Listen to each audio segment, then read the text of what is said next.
15.4 मधला first example आहे.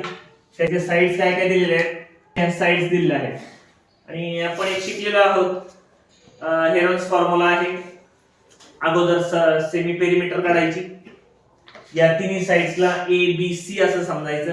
त्याची सेमी पेरिमीटर काढायची. सेमी पेरिमीटर काढल्यानंतर हेरॉन्स फॉर्म्युला यूज करायचा, जो under root S in bracket S minus A, S minus B आणि एस मायनस सी असा असतो.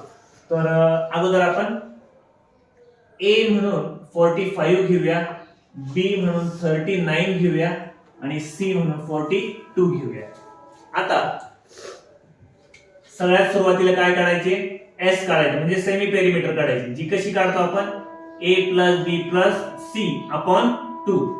सो a किती आहे 45, b किती आहे 39, c किती आहे 42 अपॉन 2, 126 अपॉन 2. बघा 2 3 जा 6, किती आलं ते 63 आलं. हे झाल्यानंतर आपल्याला एरिया काढायचा असतो. एरिया त्याच्यासाठी आपल्याला काही मेन्शन केलेलं आहे ट्रायंगल, फक्त आपण एरिया ऑफ ट्रायंगल म्हणूया आणि त्याचा फॉर्म्युला असतो under root s into bracket s minus a, s minus b आणि s मायनस c. यामध्ये या सगळ्या व्हॅल्यू टाकायच्या. s म्हणजे किती घेणार आपण, ही मिळालेली आहे आपल्याला s, जी किती घेणार आपण 63.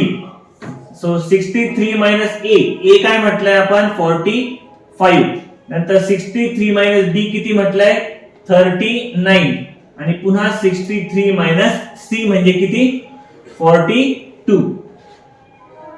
सो 63 आहे तसाच, ह्याचे मायनस जर केली तर ती. आता इथे मल्टिप्लाय जेव्हा आपण करणार आहोत त्याची त्या टर्म स्प्लिट अशा पद्धतीने करायचे जेणेकरून आपल्याला काय मिळालं पाहिजे, सेम नंबर्स मिळाले पाहिजे. कसं ती बघा. आता सपोज 63 आहे, याला मी असं चालेल 7 9 जा, याची फोड मी कशी केली 7 9 जा.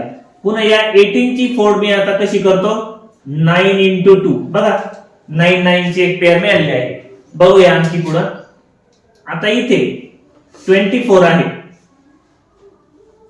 त्याची फोड मी कशी करतो 8 3 जा अशी करतो आणि पुन्हा 21 ची फोड मी कशी करतो 7 3 जा.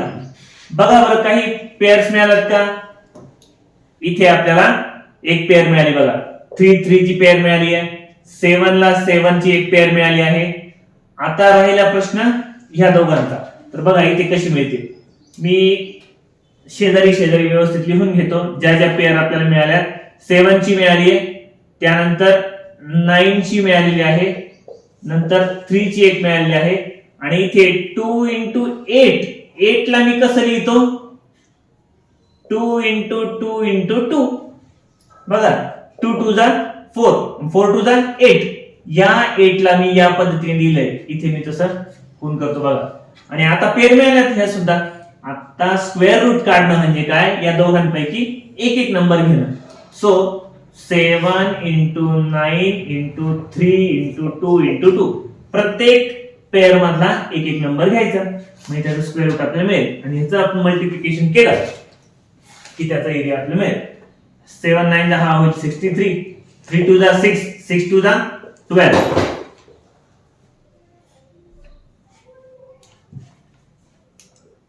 756. सो 756 सेंटीमीटर स्क्वेअर हा त्याचा एरिया असेल.